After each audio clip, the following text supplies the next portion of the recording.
suamiku melempar mangkuk sup ke wajahku. Anakku berteriak, "Ayah, jangan pukul ibu." Tapi malam itu, aku tidak menangis. Aku cuma berpikir, apakah ini rumah atau neraka?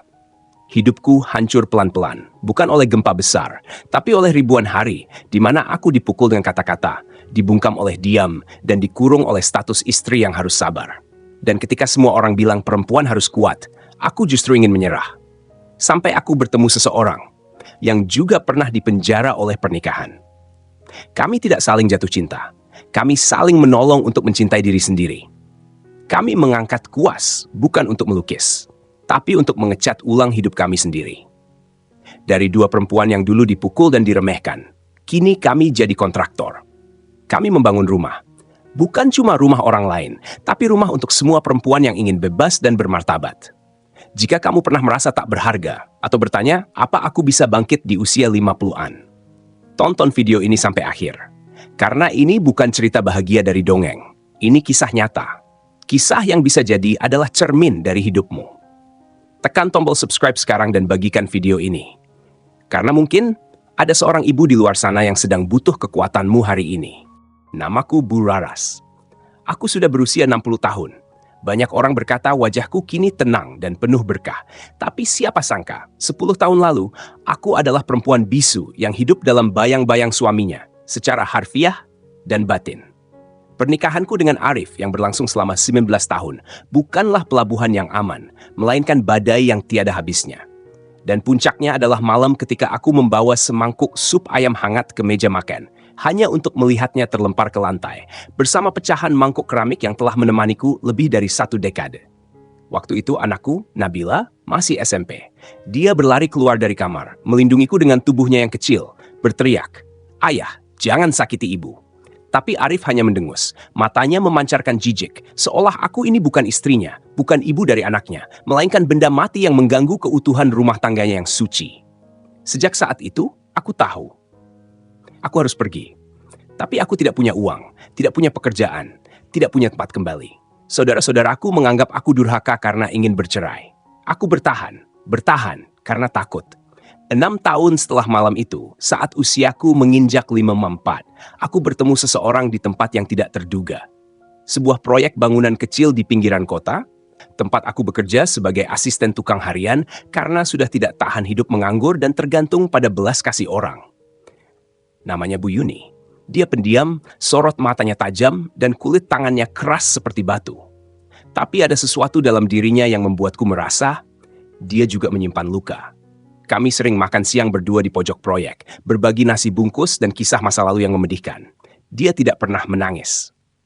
Tapi aku bisa melihat genangan air di matanya setiap kali menyebut nama mantan suaminya, Pak Hasan. Seorang PNS yang dinginnya mengalahkan lemari es, yang membiarkan anak dan istrinya hidup seperti tahanan, tanpa pukulan, tapi juga tanpa kasih. Aku dan dia hanya bicara maksimal 10 kalimat sehari, kata Yuni suatu siang. Dan itu pun cuma sudah masak. Aku pergi dinas, aku pulang telat. Tidak pernah ada apa kabar atau kamu capek. Lama-lama, hatiku jadi batu, Ra. Kami tidak tahu sejak kapan kami saling memegang tangan satu sama lain. Tapi yang jelas, ketika ada tawaran proyek kecil memperbaiki rembesan air di sebuah rumah lama, kami memberanikan diri. Gimana kalau kita kerjakan sendiri? Nggak pakai orang lain. Kita 2 perempuan saja. Dan dari situlah petualangan kami dimulai. Kami menamai usaha kami Sahabat Tahan Bocor. Namanya memang sederhana, tapi setiap huruf yang tertulis di pintu rolling door bengkel kecil yang kami sewa itu terasa seperti ukiran harapan. Awalnya kami dicemooh, perempuan kerja proyek? Halah, nggak bakal tahan panas. Tapi kami bertahan. Kami belajar menyampur semen, mengaduk PU waterproofing, menyikat dinding berjamur sampai bersih.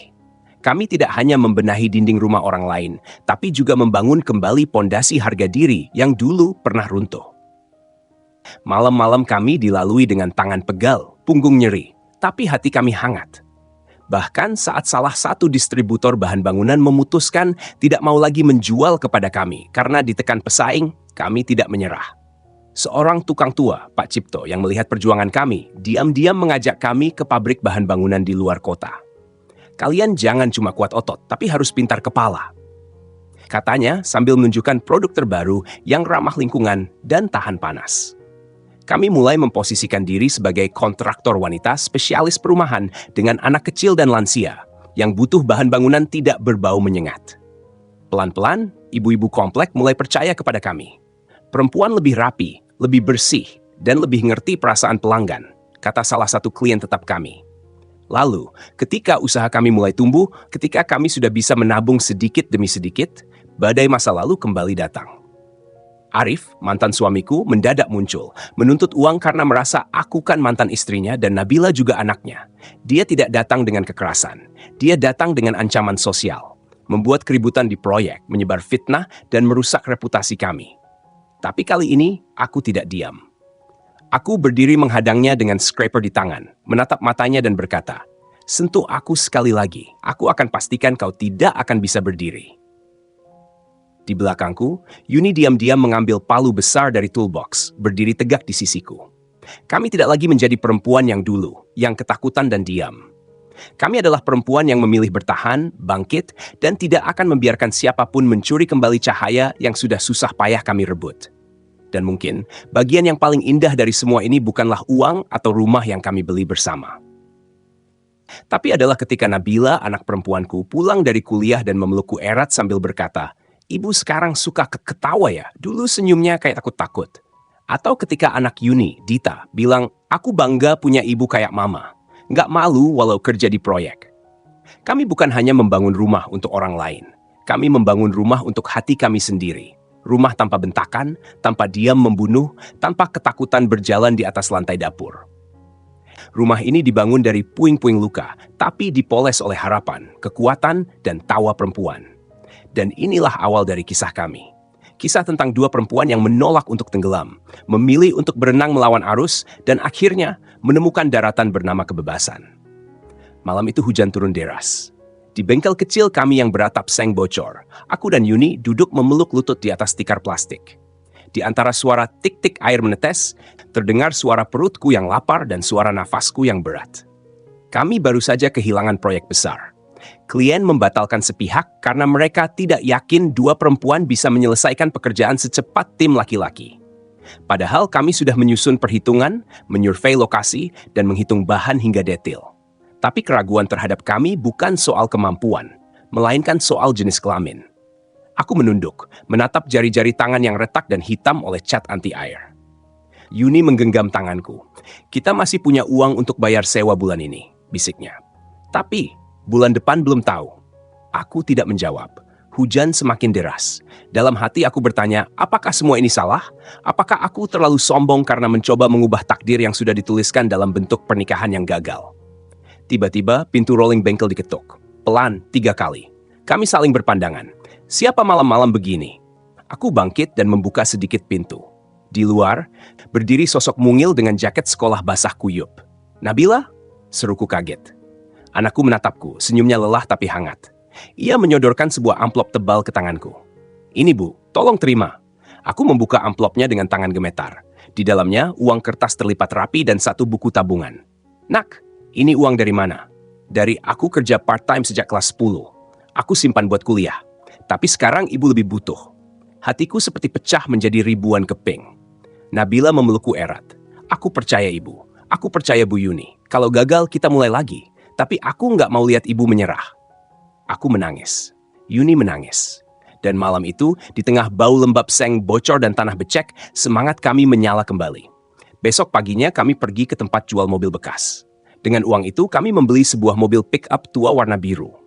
Bunyi mesinnya kasar, catnya sudah pudar, tapi kami berdua melihatnya seperti kereta kencana. "Kita beri nama siapa?" tanya Yuni sambil menepuk-nepuk setir. "Harapan," jawabku spontan. Kami juga membeli beberapa alat tambahan, mesin semprot, tangki cat, dan tangga lipat. Tak banyak, tapi cukup.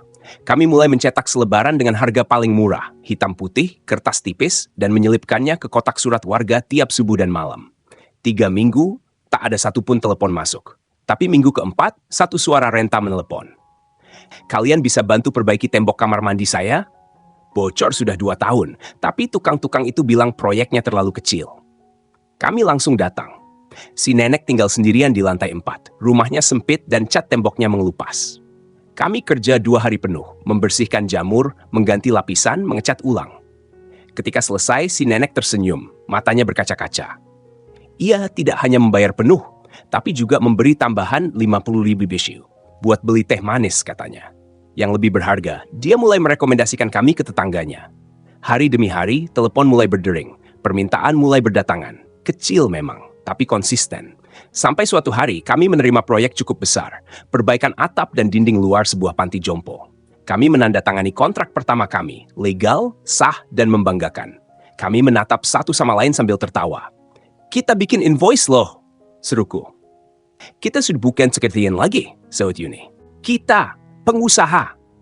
Namun saat kami mulai naik, badai lain datang menghantam. Namanya Adi Salim. Di dunia konstruksi kecil kota kami, namanya dikenal sebagai Raja Proyek Kecil. Dia bukan kontraktor besar, tapi menguasai jaringan tukang, mandor, dan pemasok bahan bangunan di sekitar 10 kompleks perumahan. Semua orang tahu, kalau Adi sudah incar satu proyek, lebih baik minggir. Awalnya, kami tidak tahu. Kami hanya heran kenapa 3 klien kami membatalkan pesanan dalam seminggu, semua tanpa alasan jelas. Ada yang bilang dapat harga lebih murah. Ada yang bilang keluarga tiba-tiba batal renovasi. Tapi kami tahu, ada yang tidak beres. Kecurigaan kami terbukti saat Pak Aji, penjaga salah satu perumahan, diam-diam memberitahu. Bu Raras, Bu Yuni, saya dengar si Adi marah karena kalian mulai ambil pasar dia. Katanya, 2 perempuan gak pantas kerja di bidang laki-laki. Yuni mengepalkan tangan. Dia takut kita sukses, Ra. Tak lama kemudian, bahan material dari 3 toko langganan kami mendadak kehabisan stok semua. Entah cat bocor, entah PU glue rusak, atau malah truk pengantar hilang jadwal. Kami bolak-balik keliling kota mencari alternatif, tapi semua toko besar menjawab sama. Maaf, Bu, ada perintah dari atas. Hari itu, kami duduk terdiam di mobil pickup. Aku merasa seperti kembali ke titik nol. Tapi kali ini, bukan hanya rasa kalah yang menyelimutiku, melainkan marah. Bukan marah karena kehilangan proyek, tapi karena ada orang yang masih menganggap perempuan tidak punya tempat di dunia kerja keras. Dan seolah tak cukup, Adi mulai melancarkan serangan pribadi. Dia duduk di warung kopi, menyebar fitnah. 2 perempuan itu, kerjanya mendekati suami orang. Lihat aja siapa yang suka mereka datangi. Kata-katanya seperti pisau. Tipis, tajam, menyelinap dari mulut ke mulut, menusuk reputasi kami. Yuni hampir meledak. Ra, aku mau ke sana, mau kubalas mulut kotornya. Tapi aku menahan lengannya. Jangan. Dia ingin kita emosi buat kesalahan, lalu dia bisa bilang, tuh kan, lihat sendiri. Kami memilih diam. Tapi bukan diam pasrah. Kami memperkuat pelayanan. Kami bantu klien membersihkan sisa renovasi. Kami buat video before after. Kami minta testimoni dan unggah ke media sosial. Pelan-pelan, nama kami mulai dikenal sebagai jasa renovasi paling bersih, paling sopan, dan tepat waktu. Dan di tengah tekanan itu, muncul sosok yang tak kami duga. Pak Bambang, pensiunan mandor, datang membawa 2 kantong plastik besar berisi alat tukang dan berkata, kalian butuh orang yang bisa kerja diam-diam. Saya bantu. Saya percaya kalian. Ia bukan hanya membantu kerja lapangan, tapi juga membawa kami ke distributor bahan bangunan dari luar kota, tempat yang tidak berada di bawah pengaruh Adi. Kami membeli bahan langsung dari pabrik. Lebih murah, lebih cepat, dan yang terpenting, tak bisa diintervensi. Saat Adi tahu, dia marah besar. Beberapa malam, kami melihat motornya mondar-mandir di depan bengkel kami. Pernah satu pagi, kami menemukan kaca mobil retak, seperti bekas dilempar batu. Aku hanya menatap kerusakan itu dan berkata, Yun, kita sedang dilihat Tuhan. Kalau kita menyerah, dia menang. Tapi kalau kita berdiri, dunia akan tahu kita bukan lemah. Yuni mengangguk. Kita cat mobil ini warna baru, biar makin terang, makin bikin dia silau. Dan benar, setelah itu, kami mengecat ulang pick-up kami menjadi merah terang. Dengan logo besar sahabat tahan bocor dan tulisan, dikerjakan perempuan, dijamin rapi. Kami bukan hanya menantang balik. Kami mengibarkan bendera perang. Tapi ini bukan perang dengan kekerasan, melainkan perang keteguhan hati. Dan dari situlah, keajaiban mulai terjadi. Seminggu setelah kami mengecat pick-up menjadi merah terang, seorang pria berjas abu-abu datang ke bengkel kami. Gayanya tenang, tutur katanya sopan. Namanya Pak Gunawan, staf lapangan dari Dinas Perumahan Daerah. Saya lihat kerja ibu-ibu ini lewat akun TikTok. Hasilnya rapi. Jujur saja, kami di kantor sedang mencari kontraktor kecil yang bisa ambil proyek rehab rumah tidak layak huni. Mau ikut seleksi? Aku dan Yuni saling melongo. Kami, proyek pemerintah, Pak Gunawan menyerahkan selembar brosur. Proposal dikumpulkan minggu depan. Penilaian utama, kualitas kerja, testimoni, dan efisiensi anggaran. Begitu dia pergi, kami terdiam. Lalu, berteriak. Kami melompat seperti anak kecil, tapi kesenangan segera digantikan oleh kecemasan. Kami belum pernah menulis proposal formal, belum pernah mengurus MPWP badan usaha, belum tahu cara mengisi RAB dan dokumen pendukung. Malam itu, kami lembur di bengkel, menulis proposal di laptop tua warisan Nabila. Kami menulis dengan gaya kami sendiri, jujur, sederhana, tanpa basa-basi. Di dalam lampiran, kami sertakan 20 testimoni dari ibu-ibu klien, foto-foto hasil kerja, serta surat dukungan dari Pak RT dan Bu Lurah yang pernah memakai jasa kami. Seminggu kemudian telepon berdering. Selamat, Bu Raras dan Bu Yuni. Proposal kalian lolos tahap 1. Minggu depan survei lapangan dimulai. Kami menutup telepon dan menangis dalam diam. Bukan karena proyek ini akan membawa uang, tapi karena untuk pertama kalinya, lembaga resmi mengakui kerja dua perempuan yang dulu dicibir hanya cocok masak di dapur. Survei lapangan pun dimulai. Kami diajak ke 3 rumah warga tak mampu. Genteng bocor, dinding retak, kamar mandi rusak. Kami diminta menjelaskan metode kerja, bahan yang dipakai, dan estimasi waktu. Yuni memegang catatan. Aku menjelaskan langsung sambil menunjuk titik rawan bocor. Pak Gunawan mengangguk puas. Detail sekali. Bahkan lebih rapi dari beberapa kontraktor sebelumnya. 3 hari kemudian, kami resmi diumumkan sebagai pelaksana proyek rehab rumah tahap awal. Dari 100 peserta, kami satu-satunya tim perempuan. Proyek pertama, renovasi total sebuah rumah semi permanen milik nenek, 75 tahun bernama Mak Ijah. Rumahnya kecil, hanya 2 petak. Tapi saat kami tiba, ia menyambut dengan senyum dan air mata. Nenek pikir rumah ini akan rubuh duluan sebelum direnovasi, katanya pelan. Kami mulai bekerja keesokan harinya. 3 tukang kami ikut, dan kami sendiri tetap turun tangan. Menggali saluran air, mengecat plafon, mengganti genteng. Anak-anak kampung menonton dari pagar.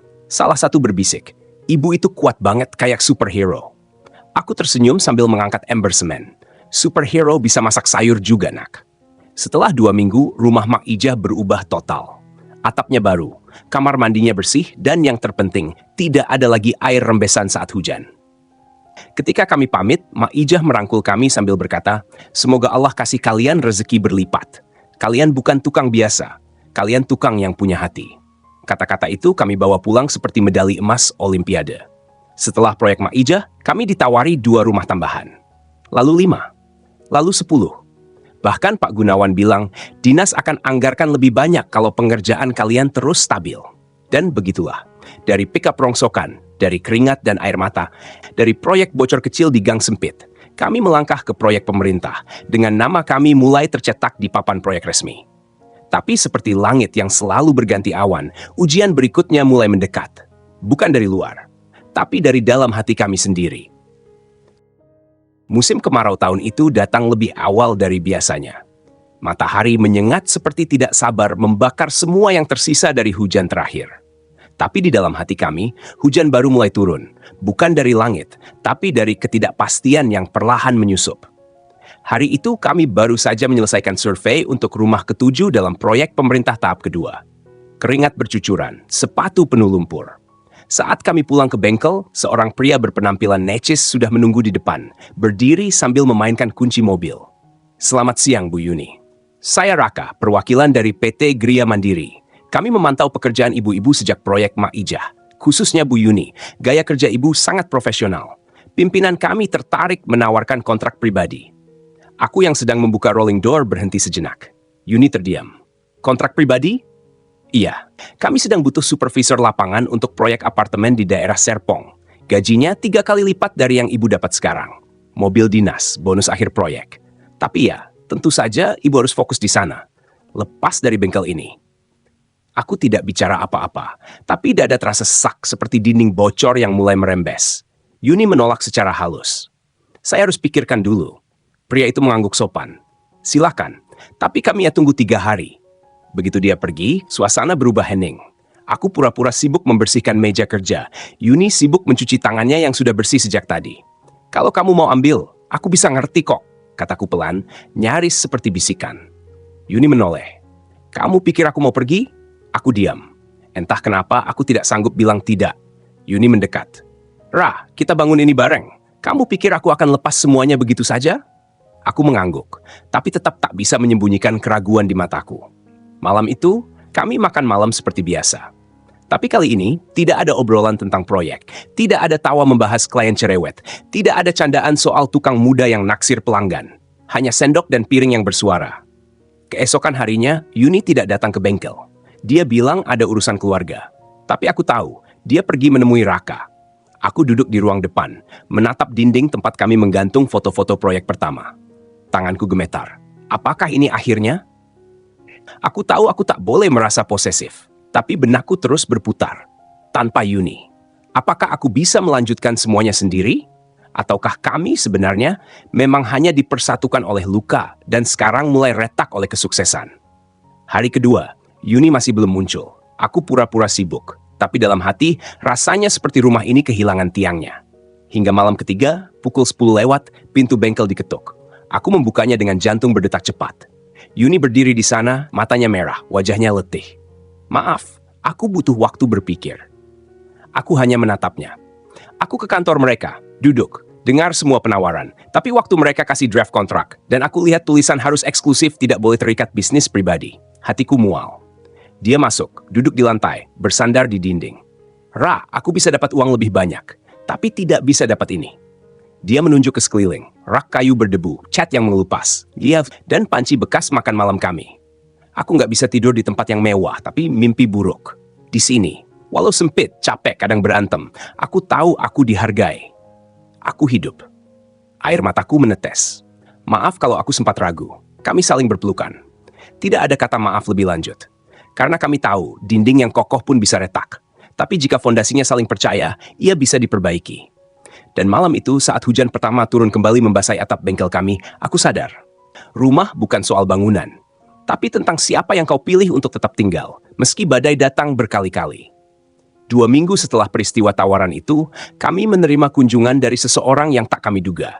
Ibu Siti, relawan dari sebuah organisasi pemberdayaan perempuan. Beliau datang bukan sebagai klien, melainkan sebagai pendengar. Saya dengar dari Mak Ija, katanya 2 perempuan tukang yang bukan cuma bisa kerja, tapi juga bisa buat orang lain merasa berharga. Kami tertawa. Kami cuma tukang, Bu? Tukang yang membangun lebih dari sekadar dinding, balasnya. Apa kalian pernah terpikir untuk membuka pintu bagi yang lain? Aku dan Yuni saling menatap. Maksud ibu, di luar sana banyak perempuan, janda, korban KDRT, buruh rumahan yang tak punya keahlian. Mereka butuh kesempatan, butuh panutan. Kalian sudah punya itu.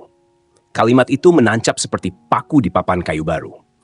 Malam itu, saat kami duduk di dapur sempit sambil menyeduh teh jahe, Yuni berkata pelan, bagaimana kalau kita ajak 1-2 perempuan buat magang di sini? Aku tersenyum. Aku juga kepikiran, tapi kita sanggup? Kalau kita bisa bangun ini dari nol, kenapa tidak?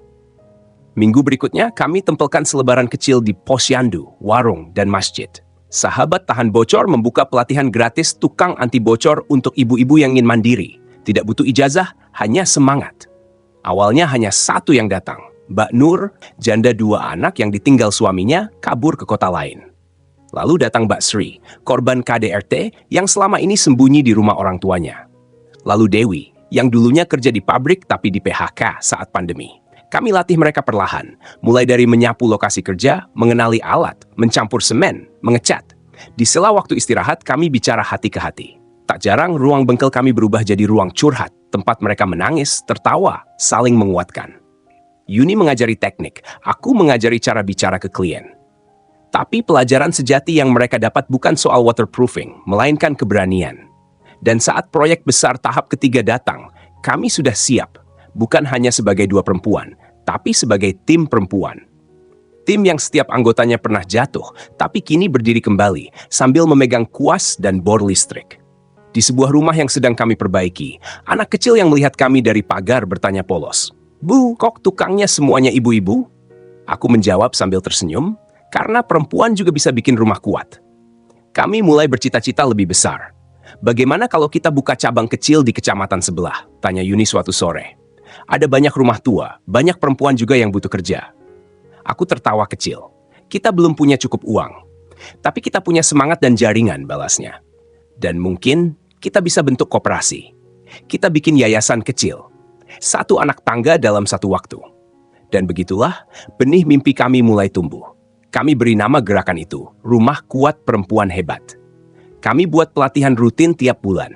Kami ajak warga berdiskusi tentang pentingnya rumah aman, bukan hanya dari bocor, tapi juga dari kekerasan dan sunyi.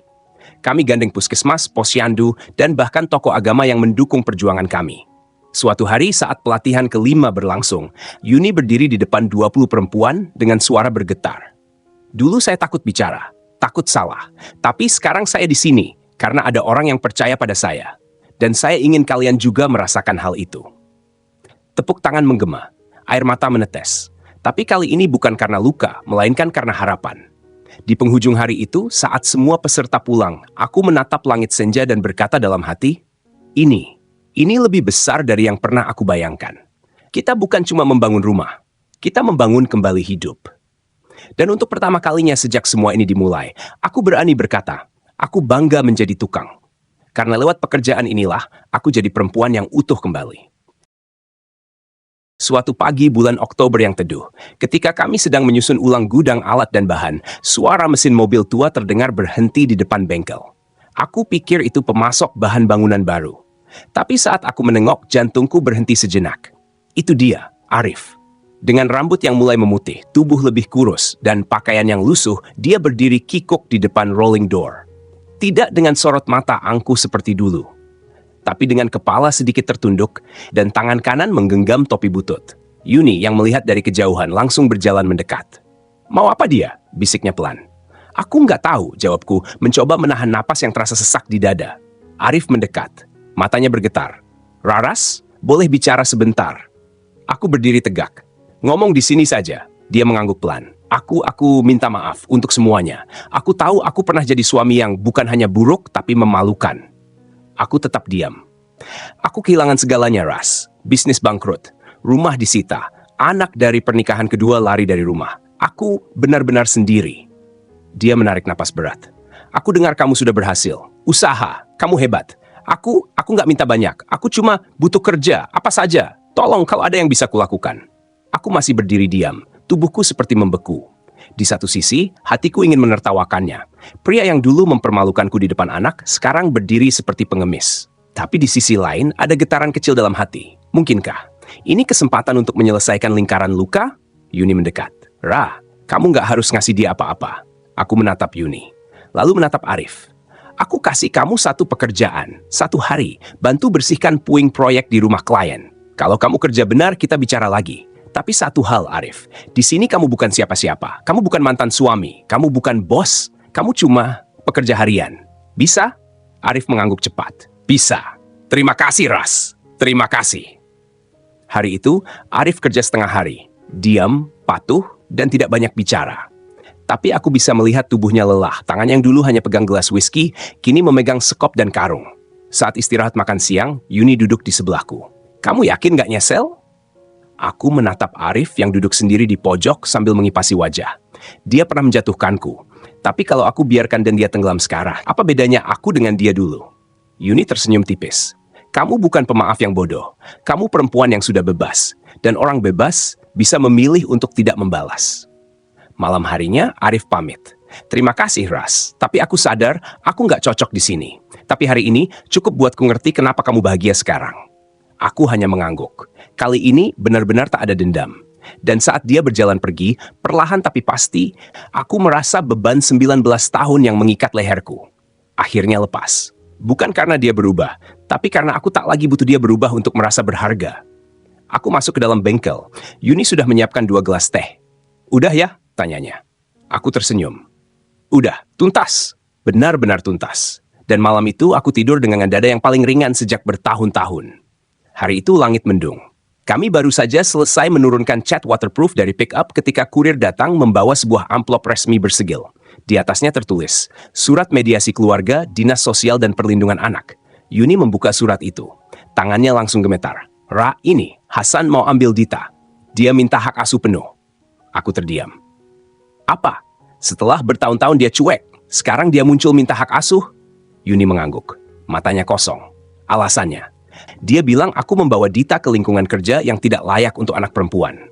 Dia bilang aku merusak citra keluarga. Dan dia bilang aku tidak stabil secara emosional. Aku merasa darahku mendidih. Dita sudah SMA. Dia tinggal sama kamu. Dia lihat kamu kerja keras. Kenapa sekarang baru ribut? Yuni menarik napas berat, karena dia mau menikah lagi dengan perempuan muda, dan calon istrinya tidak mau anak tiri perempuan remaja tinggal di rumah mereka. Aku mengepalkan tangan. Jadi dia mau singkirkan Dita dari hidupnya, tapi pakai cara seolah selamatkan masa depan? Yuni duduk di lantai memegangi kepala. Aku takut kehilangan Dita, Ra. Hari mediasi tiba. Kami datang ke kantor dinas sosial. Dita juga hadir, mengenakan seragam sekolah, menatap ibunya dengan mata basah tapi penuh keberanian. Pak Hasan datang dengan setelan jas, wajah tenang, dan istri mudanya di belakang.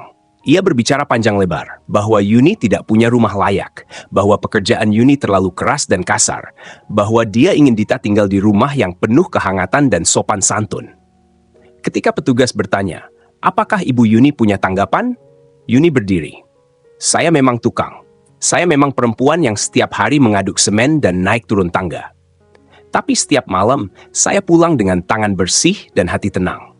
Saya tidak pernah menampar anak saya, tidak pernah mengatur hidupnya seperti robot. Saya tidak punya AC, tapi saya punya pelukan. Saya tidak punya sofa mahal, tapi saya punya telinga untuk mendengar keluhannya. Dita menangis. Aku mau tinggal sama ibu. Aku nggak mau jadi pemanis di rumah baru ayah. Pak Hasan membuka mulut, tapi petugas memotong. Dita sudah 17 tahun. Hak tinggalnya jadi pilihan sendiri, dan pilihannya jelas. Pak Hasan tidak terima. Tapi secara hukum, dia tidak bisa memaksa. Ia meninggalkan ruangan dengan wajah merah padam. Tapi sebelum pergi, dia menatap Yuni dingin. Kamu pikir kamu menang? Kamu cuma tukang. Anakmu akan sadar nanti betapa memalukan ibunya. Yuni tersenyum tipis. Saya lebih baik jadi tukang yang jujur daripada pria yang bahkan tidak bisa mencintai anak sendiri. Malam itu, di bengkel kecil kami, Dita memeluk Yuni erat. Aku bangga sama ibu. Bukan karena ibu sempurna, tapi karena ibu berani. Aku memeluk mereka berdua. Dan aku tahu, luka lama memang menyakitkan. Tapi ketika kita menolaknya dengan keberanian dan ketulusan, luka itu bisa berubah menjadi batu pondasi yang membuat bangunan hati kita semakin kokoh. Sore itu langit bersih sekali. Angin sepoi berhembus dari jendela dapur, membawa aroma ayam bakar dan suara tawa dari halaman belakang. Di sana, dua gadis muda, Nabila dan Dita, sedang sibuk menggantung hiasan kertas warna-warni. Hati-hati, Dit, itu kertasnya bisa robek kalau terlalu kencang. Aku tahu, Kak. Tenang aja, aku lulusan terbaik, ingat? Aku dan Yuni berdiri di pintu dapur, melihat mereka sambil tersenyum. Tangan kami masih berlumur bumbu, tapi hati kami bersih dan hangat. Hari itu bukan hari biasa. Itu adalah hari kelulusan Nabila dan Dita. Nabila akhirnya lulus dari Universitas Negeri jurusan Pendidikan. Dita, anak Yuni, lulus dari SMA dan sudah diterima di Politeknik Teknik Sipil. Ironis, tapi indah. Anak perempuan dari dua ibu tukang memilih jalan teknik bangunan. Biar aku bisa bantu ibu bangun rumah-rumah kuat kayak ibu, kata Dita waktu menyerahkan surat penerimaan. Sore itu kami mengadakan perayaan kecil. Meja panjang di halaman belakang diisi dengan nasi tumpeng, ayam bakar, es buah, dan kerupuk kesukaan Dita. Kami undang semua tetangga, para mantan klien yang sudah jadi sahabat, bahkan beberapa perempuan yang pernah kami latih. Tidak ada dekor mewah, tidak ada panggung atau pembawa acara. Tapi semua orang tahu, ini bukan sekadar pesta kelulusan. Ini adalah perayaan hidup, perayaan bahwa luka bisa sembuh dan perempuan bisa menang tanpa harus mengalahkan siapapun. Di tengah acara, Pak RT berdiri dan meminta bicara. Saya cuma ingin bilang satu hal. Bu Raras dan Bu Yuni ini bukan cuma tukang. Mereka ini inspirasi. Mereka bikin rumah yang tidak cuma kuat dari hujan, tapi kuat dari air mata. Terima kasih, karena kalian sudah menunjukkan bahwa perempuan juga bisa jadi pilar. Semua tepuk tangan. Tapi aku menangis. Yuni menggenggam tanganku erat. Kita sampai, Ra. Kita sampai. Setelah semua tamu pulang, langit mulai gelap.